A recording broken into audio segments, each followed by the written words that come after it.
ಸೂರ್ಯನಿಂದ ಬರುವ ನೇರಳಾತೀತ ಕಿರಣಗಳಿಂದ ಮನುಷ್ಯನನ್ನು ರಕ್ಷಿಸುವ ವಾತಾವರಣದ ಪದರವನ್ನು ಏನೆಂದು ಕರೆಯುತ್ತಾರೆ?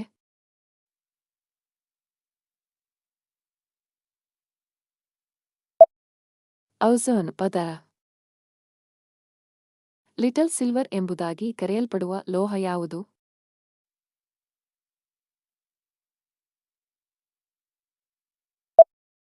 ಪ್ಲಾಟಿನಂ. ಭಾರತದ ಪ್ರಮುಖ ಪತ್ರಿಕೆಯಾದ ಇಂಡಿಯನ್ ಮಿರರ್ ಇದರ ಸ್ಥಾಪಕರು ಯಾರು?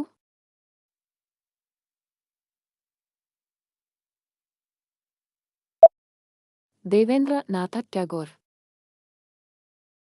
ಪ್ರಪಂಚದಲ್ಲಿನ ಅತ್ಯಂತ ಆಳವಾದ ಸರೋವರ ಯಾವುದು?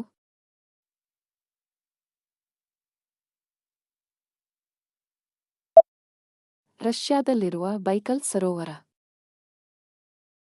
ಭಾರತದ ಪ್ರಥಮ ಉಪ ಪ್ರಧಾನಿ ಯಾರು?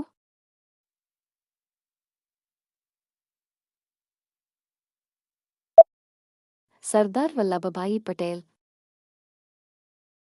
ಭೂಮಿಯ ಮೇಲ್ಪದರದಲ್ಲಿ ಅತಿ ಹೆಚ್ಚಿನ ಪ್ರಮಾಣದಲ್ಲಿರುವ ಮೂಲವಸ್ತು ಯಾವುದು?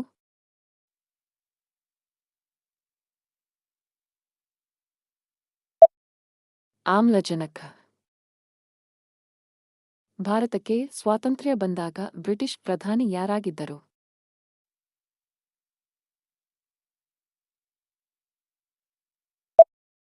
ಕ್ಲೆಮೆಂಟ್ ಅಟ್ಲಿ. ಸುಂದರಬನ ಉದ್ಯಾನವನ ಯಾವ ರಾಜ್ಯದಲ್ಲಿದೆ?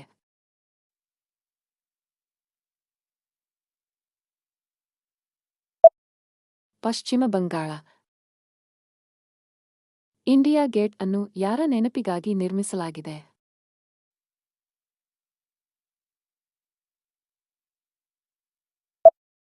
ಮೊದಲ ಮಹಾಯುದ್ಧದಲ್ಲಿ ಮಡಿದ ಸೈನಿಕರ ನೆನಪಿಗಾಗಿ. ಆಂಧ್ರಪ್ರದೇಶದ ರಾಜಧಾನಿ ಯಾವುದು?